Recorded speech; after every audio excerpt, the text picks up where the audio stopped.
La Tour In-City, on a tous vécu une aventure extraordinaire. Pour toute l'équipe qui a travaillé sur la tour, ça restera, je pense, une grande expérience. Ouais. Le début, on se dit là-haut, est-ce qu'on va avoir peur ou on ne va pas avoir peur? Pour moi, c'est la première, oui. C'est un truc extraordinaire.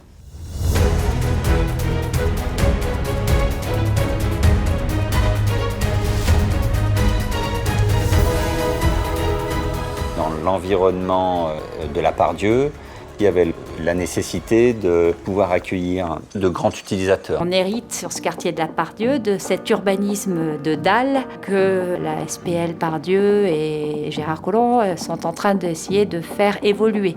Symboliquement, c'était important d'ancrer cette tour dans la ville. C'est pour ça qu'elle s'appelle In-City d'ailleurs.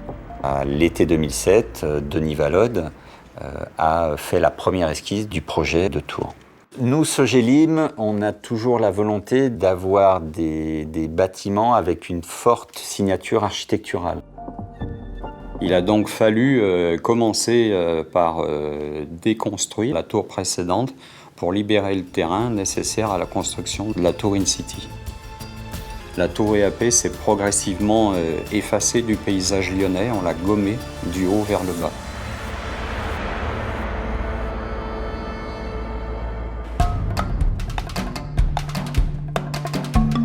Le noyau central, si on prenait les méthodes ordinaires, on allait à plus de 120 coups de grue jour pour hisser toutes les branches, les plattelages. Et là, on passait plus qu'à 15 coups de grue. C'est une tour à haute performance et tout ça grâce à son enveloppe extrêmement élaborée. L'élément déterminant final a été le test de l'étanchéité à l'air global du bâtiment. On tremble un petit peu, c'est vrai, parce qu'il faut obtenir un résultat. Oui, c'était un grand moment de la tour.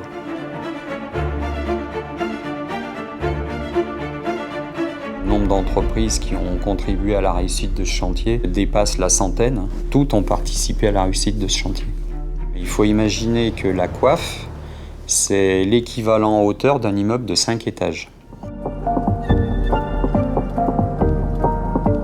Le clou du spectacle a été, évidemment, et je pense que tout le monde s'en souvient, c'est la pose des 2 derniers tronçons à l'hélicoptère. Ça a été un grand moment, ouais. Ouais, ça a été magique.